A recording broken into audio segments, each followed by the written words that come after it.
This is episode 10 of the Women in Depth podcast. Hey everyone, today my guest is Tamara Powell. Tamara is a psychotherapist and coach in Pensacola, Florida, whose focus is on supporting individuals struggling with issues related to sexuality and spirituality. This encompasses gender, sexual, erotic, and relational diversity, including polyamory and kink, as well as spiritual abuse and trauma. In today's conversation, Tamara will deepen our understanding of what spiritual abuse is and its effects on the individual. I'm excited about this episode because I feel that spirituality plays such a huge part in the lives of many, many individuals, and so spiritual abuse has the potential to impact many, many people in a significant way. I know in my practice and in my own life, there are many people who have experienced spiritual abuse, and the psychological and emotional injuries are deep and not easy to heal from. So let's go ahead and get started.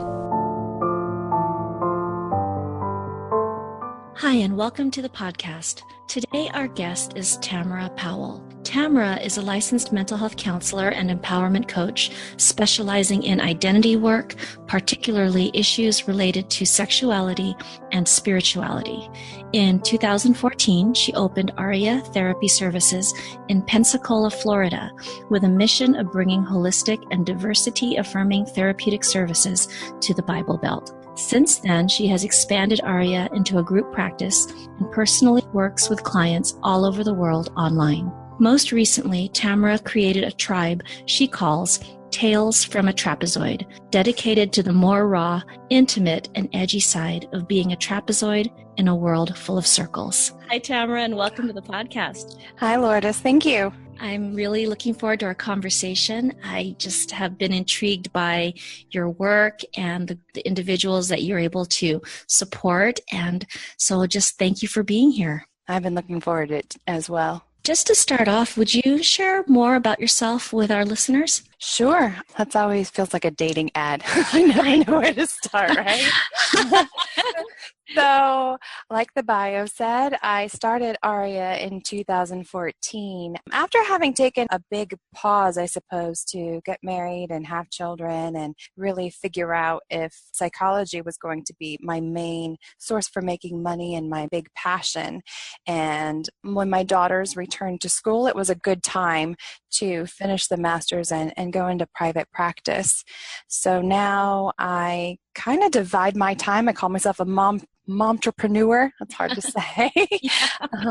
Hard to do, too. It is very hard to do, yes. Lots of running around here and there and seeing clients, but I wouldn't change it for the world. So my big puzzle that I love diving into with clients is what you mentioned, the sexuality and spirituality, and often where they intersect. And where I'm located down here in Pensacola, there's a big need for that as I work with a more progressive and out-of-the-box client group, including LGBT, polyamory, kink, that type of thing, and then how that intersects with their spiritual worldview. Okay. Tamara, I found it really interesting, about this intersection of spirituality and sexuality that you speak about. And can you tell me a little bit more about maybe why you were drawn into that work or attracted to that area? Absolutely. So I grew up as the daughter of a career Army soldier. So we moved around, not as often as other military families, but still quite a bit. So we lived in several different areas in the United States and also overseas in Japan, which allowed me the opportunity to really see different cultures interact in every facet of life, which would obviously include spirituality and, what psychology calls mating behaviors for sure. On top of that, layered in, my family still very much is part of a fundamentalist Christian denomination. And so what was normal to me, I noticed was not always normal to my playmates. And yet is a really cool paradox is my family has fundamentalists as they are, we're very open about letting my siblings and I have friends of different spiritual worldview. So if we spent the night at a friend's house who was Catholic, we would attend Mass with them. No biggie. For some, they were Jehovah's Witness, so we might attend their church as well. And I remember even as a very young kid being fascinated by what worked for each family and what the similarities were and what the differences were. And then as I grew up and, became a teenager and a lot of our friends started having sex, realizing that each religious system treated that very differently. And some of my friends seemed to navigate that with no problems, while others had a really hard time with the institutionalized shame and the internalized shame and regret. And then as I moved into an older woman and having children and getting married, and originally starting to do groups in the church, I heard story after story of women being my thing, having sexual dysfunction. And it just piqued my interest as to, well, why does it work so well for some and not for others? Where is that going wrong? And so that's what started my first inquiry. And in graduate school, I just took every opportunity I could. Anytime a professor gave me a project, I would use it as a way to study the subject. Thank you for sharing that background. It's interesting because you can just see how with the different perspectives and approaches to spirituality, whether it's organized religion or not organized religion, or some more in between, definitely, I guess, beliefs, feelings, approaches regarding sexual practices would play a part and could really, create some distress for some people. Right. And then absolute sources of strength and support for others. For example, my LGBT clients who happen to have a spiritual practice that isn't, incongruent with how they view their sexual identity, it's one of their strongest support factors. Yeah. And I think, just what you're speaking about with, spirituality being potentially a huge support for an individual. And this really segues into, what we'll be talking about today. Without that support or that support feeling challenged or not as strong or any questioning or shame around that really takes away, I would guess, it really takes away a source of support and strength for the individual. Absolutely. And we see that in the psychological research all the time. And what I have found incredibly interesting is how few graduate programs and even continuing education programs are preparing clinicians to be able to handle topics regarding spirituality. So many of my colleagues, and including myself at times, if I'm honest, we get so uncomfortable with having someone ask about spirituality. It's almost as if we want to just have this blank slate idea where, oh, that's too personal, which is weird because I'm asking them to talk to me about their sex life. Right. No, but it's like, oh, religion and politics, we're not going to go there.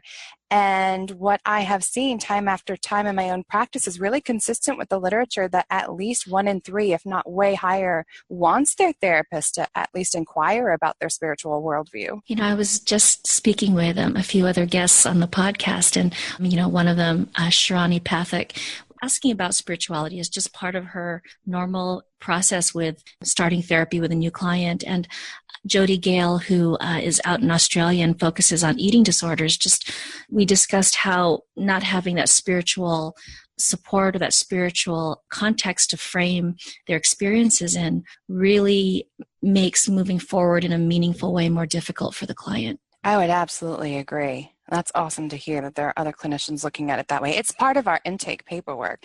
And for those that it's not something that they think about, no big deal. We just move on.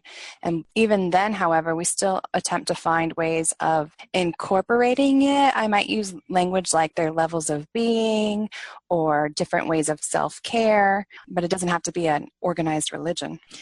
Tamara, could you share a little bit more about maybe what's some of those questions are, just to give our listeners an idea of what that might sound like? Sure. So on our paperwork, before they even walk in the door, I will ask them if they happen to have a particular spiritual affiliation or spiritual worldview.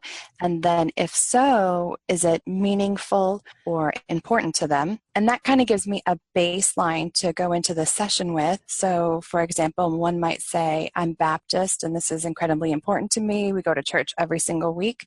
Then I'm naturally going to tweak my questions regarding their sexuality to be more congruent with their worldview, or at least attempting to show deference or respect to that. If it's something I'm more unfamiliar with, for example, I've had clients who have had particular affiliations with certain forms of voodoo or Santeria and that I don't know quite as much about, although I do my best to stay as competent as possible.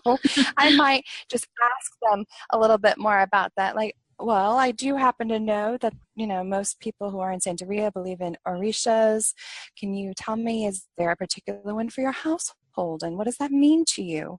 And when you think of spirituality, how do you look at that? And then because I'm really big into the depth side and also archetypes and schemas, I might ask them what they were brought up in and what others' expectations for them and their spiritual practice was supposed to be as well. And then where they see themselves moving forward, what gives them a sense of purpose and meaning? Are there rituals that they like to engage in? And then if religious language is not something they're very comfortable with, I might just move it over towards the mindfulness piece of it or meditation. Ask them where they feel most connected to something outside themselves. I think by far and large, most of humanity is pretty okay with that type of language.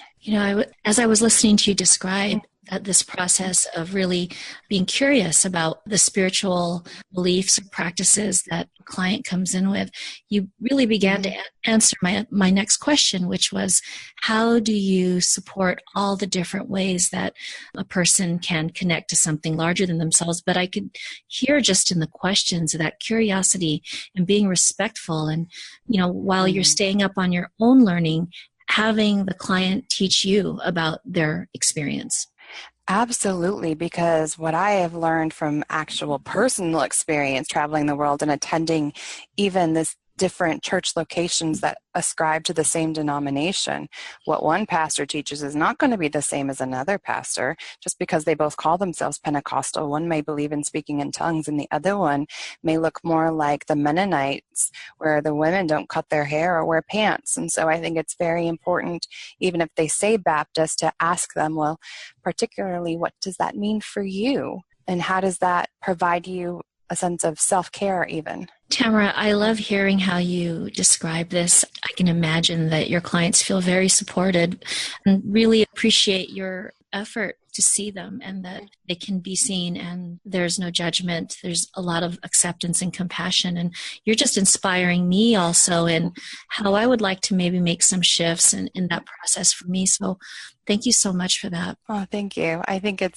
really speaks to the heart of being phenomenological, right? I want to see the world as they see it before we attempt to talk about what's giving them some distress. Yeah, that would make a lot of sense and would be the loving, respectful way to go about it. Yeah, and I also thought of a quote by Ralph Waldo Emerson, which I'm not going to say as eloquently, but it goes something like this, that God enters into every individual's life through a private door, which I feel really captures that personal, individual, unique experience that every person has of something larger than themselves. I freaking love that. I recently heard about a group of people, I think it was in Russia, that their version of spirituality meant cutting a hole into the wall for the light to come in. They didn't have a particular shrine or idol or iconography for their religion, but it was the space where, the divine came in. And that quote just really reminds me of that. Yeah. Wow, I could just see an image of light shining in through a window. That's beautiful. So today, what I had wanted to talk with you about more is the experience of spiritual abuse. And so maybe before jumping into that, could you speak a little bit more about what is the difference between spiritual and religious? So I suppose as with anything, it depends upon who you are talking to. When I use the term spiritual, I use it as a broader, more umbrella term to mean that which is beyond just physical, then emotional, cognitive, and then I think spiritual, the piece of us that we experience in connection to something outside of ourselves.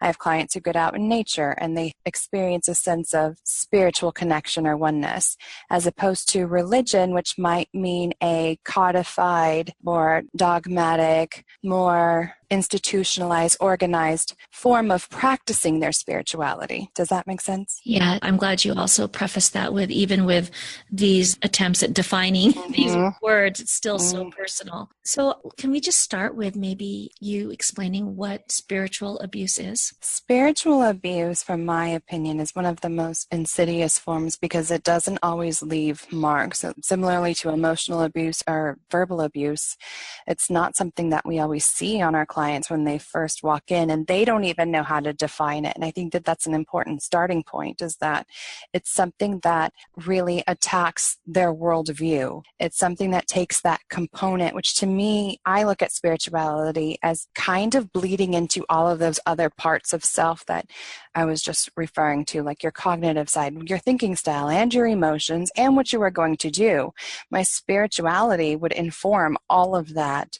And so spiritual abuse can sometimes take the place of a pastor or priest or any religious leader abusing their authority to either create rules that are not inherent in that religious system's sacred texts. So certainly the megalomaniacs are included in that. It's also more frequently seen here in the United States and white Christian middle America, in having women feel as though they need to stay in domestic abuse situations longer than they ever should. I personally don't think they should ever stay if they're being beaten. Whether they choose to remain married or not is beside the point. It can also be a form of causing a woman to take in, internalize, the idea of misogyny or patriarchy, or that her worth is only valued in her virginity or in her submission to a man and her husband, and before her husband to her father. It can also take the sense of self regarding that sexual component and twist it on the psyche. So if a child starts getting the inkling that he or she is gay or lesbian or transgender, or even has gender expressions or gender roles that are non-conforming to that particular religious practice, that is considered abuse if it causes that child's psyche to now turn in on itself. You can see how even as I'm trying to explain it, it's almost very difficult to define and pinpoint. Yeah, and basically anything that cracks the worldview. Okay. And cracks the individual's worldview, taking that away, shattering it, and imposing another worldview upon them in some way. Right. Taking away their autonomy, just like verbal abuse would or emotional abuse would. It's taking away the respect for the humanity and the inherent worth of the individual, imposing another's belief system upon it. And you've described a little bit of this, but could you maybe explain how spiritual abuse impacts an individual in the long term? So maybe, let's say that they experience this in their childhood or their adolescence, and then not even aware that that's what they experienced. How does that show up later, or how can it show up? It can show up in an overly rigid belief system and in one that is incredibly pejorative against the self. So I have met undergraduates who might struggle with their grades, for example, when I worked at a counseling center at the University of West Florida. And for those who were in rigid fundamentalist systems, they'd automatically beat themselves up way harder than any of the others would, because they felt like they were failing not only themselves, but also their families and God, because they should, quote unquote, be doing better. And perhaps they had unresolved sin in their lives. Perhaps they hadn't been praying hard enough. I've also seen women who did not quite understand that, sexual feelings here and there were a normal part of developmental experience, and not because they had a lust problem. So a lot of shame. A lot of shame. And a lot of self-judgment, it's sounding like. Mm-hmm. Because rather than exploring what is authentic to me, what is developmentally normal, I'm reading it through the eyes of never being good enough. Wow. And I could imagine that for individuals who are experiencing this, there's a real struggle to really, get back to themselves and what their worldview really is a reflection of who they are, when oftentimes these religious beliefs that are being imposed upon them or which have cracked their worldview are coming from loved ones, like family. Absolutely. And so coming out or even starting to question one's spiritual worldviews is one of the most scary things that I've seen anyone walk through, because it's the bubble. It provided a quick answer for everything. What is life after death? How do I even get to heaven? How do I relate to my fellow man? Is it okay to take out a loan?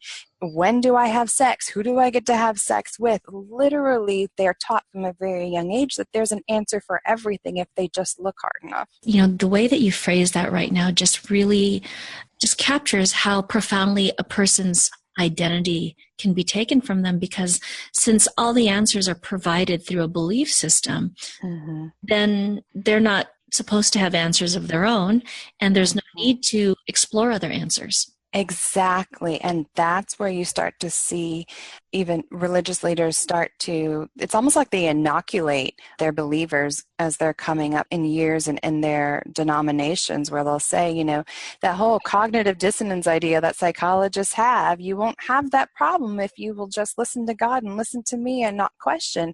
If you start questioning it, then that's where all the problems come in. That is considered abusive. And I love that you highlighted the point of identity, because for me personally, that is the root of all of this struggle. You've literally cracked my psyche when you take that away from me. Yeah, and then also with, like you said, if you start questioning, not only does that contribute to the person's supposed struggle and distress as explained by those who are, I guess, in these positions of power, but it also judges them and punishes them for even questioning. Right. And the beauty of it, I suppose, the twisted beauty of it is that the person in power doesn't even have to be around them for that to continue on afterwards. It's kind of like a sunburn that continues baking in for hours later.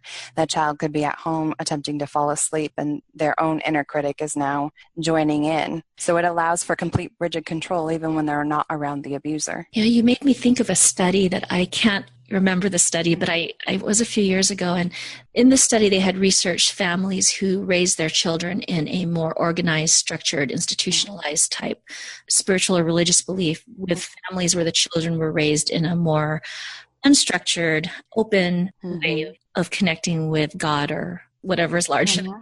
And what they found there was a longitudinal study. The children who were raised in the more non-structured spiritual or religious beliefs, when they followed these children through school, these children were actually kinder, more empathic, less judgmental, were better able to cope with conflict and challenges in school.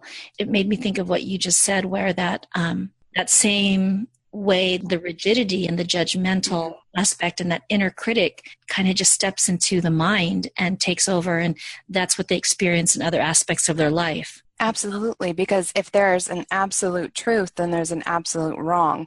And I think that creates anxiety disorders and depression, because then I can look at my own behaviors and see where I'm screwing up, quote unquote, or I can look at my peers and automatically dismiss them or discount them because they're not doing it the way that my belief system, my schema has taught me is supposed to be the way. And basically in every form, it keeps the individual from looking within. Absolutely. And it keeps them isolated from the others as well. So they're stuck between their own mind and their own spirit, as I would look at it, and they're stuck between their spirit and that of their peers next to them. And so if the religious or spiritual beliefs that they are the ones that are the absolute truths and where they find value, that isolation also makes them very dependent, I would think, on this religious or spiritual system. Absolutely. And when you're in it, no problems, as long as the psyche is able to accept it and swallow it and enjoy it.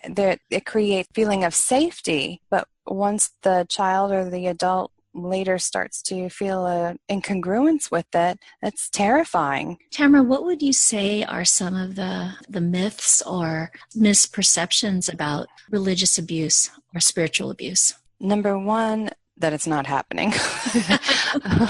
That's just a given.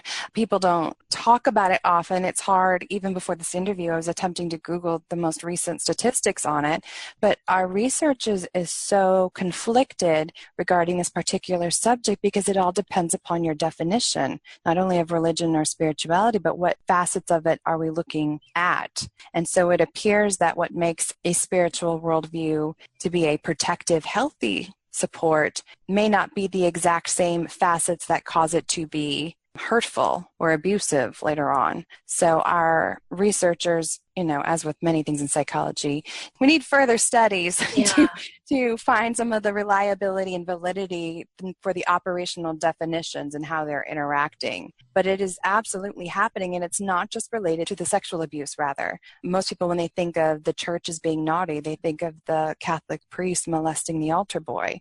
And this is a very, very different thing. It's also not just the Warren Jeffs of the world attempting to use their position of power to have child rape and marriages. It's a lot more complicated than that.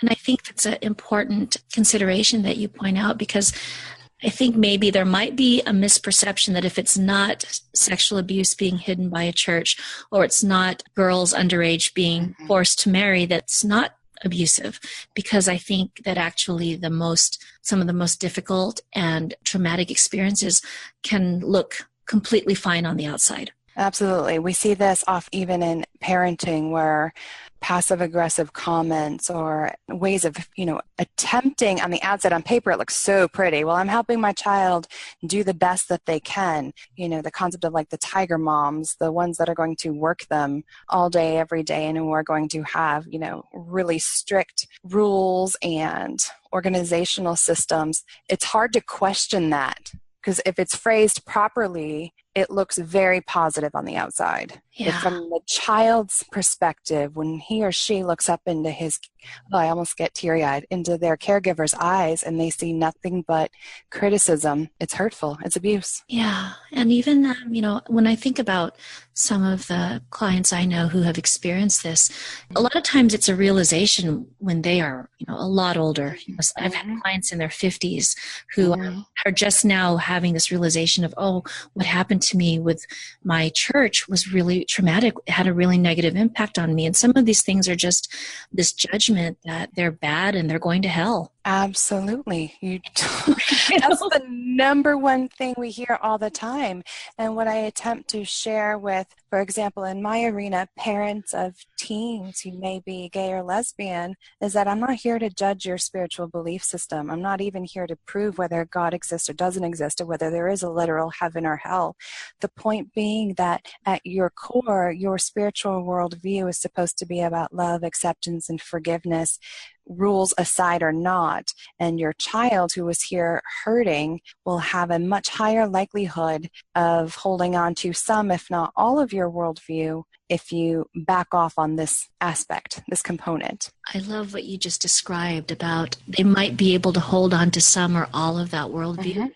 I think another consequence, or another, effect that I see with clients is they now have completely turned away from that worldview, possibly from any type of spiritual or religious belief altogether, because they have been so traumatized by that experience. And then I also see others who are grieving because they no longer have a connection with spirit or God or the universe. And there's a sadness and a mourning that was taken from them. And that, my dear Lourdes, exactly what you just hit on, is one of the hardest things as a clinician to bring back. To have a client who gets so deep in that dark hole where they don't feel any sense of connection to anything outside themselves, you just lost the greatest sense of support and self-care possible. I've worked with pastors who've been kicked out for being gay, and they become suicidal because not only were they believing a certain worldview, but they were tasked with making sure other people held that same worldview. And when I am now asked to choose between my God and my sexuality that I can't turn off, I am forever tormented. Yeah. And I think, too, that, with individuals who feel like they can't find a new connection or create a different connection from what they experience, there's also an anger about what has happened to them.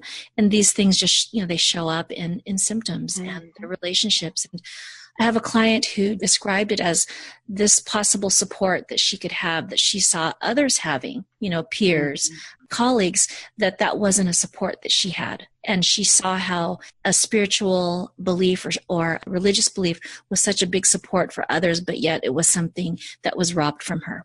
And do you not think, Lourdes, then that sometimes secondary and tertiary trauma can happen as a result of having that rejection or that loss of faith, and then the loss of a peer system, and then the loss of the ability to reach out, and that, so on and so forth? Absolutely. I've even had clients who we've attempted to find, well, what was key to you? Very similar to a military family separating from the military. There's culture shock that goes in. You very similarly lose that sense of community, the access to resources, the access to quick answers for everything. And so oftentimes we work to reintegrate them, right? The military has even hired reintegration specialists. I'm kind of the reintegration spiritual specialist for many of these people. And what I have found incredibly frustrating at times is they will finally be brave enough to try a new church location or a new form of spirituality, and unfortunately for a select few have been victimized a second time because they didn't get along with exactly the way it was supposed to be done in this new church. And I've seen pastors or deacons or even well-meaning committee members follow these clients in an effort, I know, beyond a shadow of a doubt, incredibly well-intended, to make sure that they are, quote, okay, but for months. And that is a violation of boundaries and, once again, respecting autonomy, and is thus abusive. Tamara, if there is someone listening who may be experiencing this and is not really sure where to begin and how to move forward, what would your words of wisdom be for that listener? I would get real quiet and comfortable with myself in a space, whether that's in a bubble bath or meditation, a place where you feel warm and secure first. Because if there's anything I know, when you have been abused, there's a sense of trauma and the world being unsafe. So when you are in a really good space, whether it's with a journal or even just in your mind, I would be thinking back to what I just mentioned. What are the themes that were important to you? What is it that the spiritual framework provides for you? And which parts of that might you want to continue moving forward? For example, I no longer practice the same form of Christianity that my parents do. However, there are certain things that I do really still kind of hold sacred or hold meaning for me. Those get to stay. And once I have pared down what those are, then I can start looking outwards again to see what other avenues might provide me those same similar feelings and themes. And there are also books and things and therapists like me out there to help you walk through the process. And so what would be some resources that you would recommend to those who are wanting to look more into this area? One of my favorite books is called Leaving the Fold, and it's by Dr. Marlene, I think it's Winnell. But certainly if you Google Leaving the Fold, it'll pop up on Amazon or wherever you choose to purchase it. It's an incredibly in-depth book, but it's also very insightful, both for clinicians and for anyone experiencing or thinks they may have experienced spiritual abuse. That's probably my biggest one. If you Google it, a ton of things will pop up. However, you're going to get a lot of still very religiously oriented literature. So I would tend to stay away from those and read the books that are written by people who have left. Tamara, what is the best way for listeners to get in touch with you and to find out more about what you are doing, and if you have any events or other things going on that might be a support to them? Yeah, absolutely. I am on the web at ariatherapy.com. I certainly can be reached via email there at tamara@ariatherapy.com. We have a pretty big Facebook page. And then I have a new, you mentioned it in my bio, spinoff that is a lot more raw, personal, authentic. It's a little more personal, and thus I guess you're getting the authentic side of Tams as opposed to just the counselor. And that's on my Tales from a Trapezoid page. That's been up for about 2 weeks and has been a really cool avenue to bring, I suppose, my counselor side into the Tamara as opposed to the Tamara into the counselor as we have on Aria. Oh, that sounds so intriguing. I'm going to need to check that out. Yes.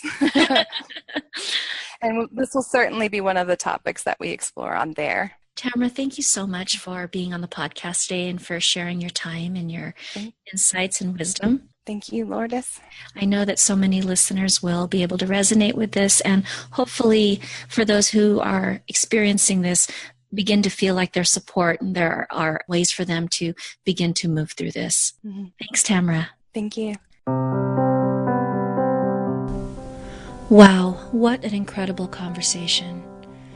I really liked how Tamara described how she brings spirituality into the therapy experience and starts that conversation with her clients by asking what their spiritual affiliation or worldview is, and if they have one, how is it meaningful to them? I also was inspired by her approach to really being curious about how her clients experience religion or spirituality, and then creating the therapeutic experience to support and respect that. It also stood out to me, just in our attempts in our conversation, to really define what religion and spirituality are, just how personal and unique a person's relationship to something greater is, and that something greater can be so many different things. And last but not least, how deeply wounding spiritual abuse can be, in that it damages and possibly destroys a profound source of support, wisdom, and strength for the individual. For show notes to today's episode and for links to the resources Tamara mentioned, including her website, visit www.lourdesviado.com and click on podcast. If you enjoyed today's episode, please share it with a friend and subscribe on iTunes and leave a review. Thanks so much for listening, and see you next time.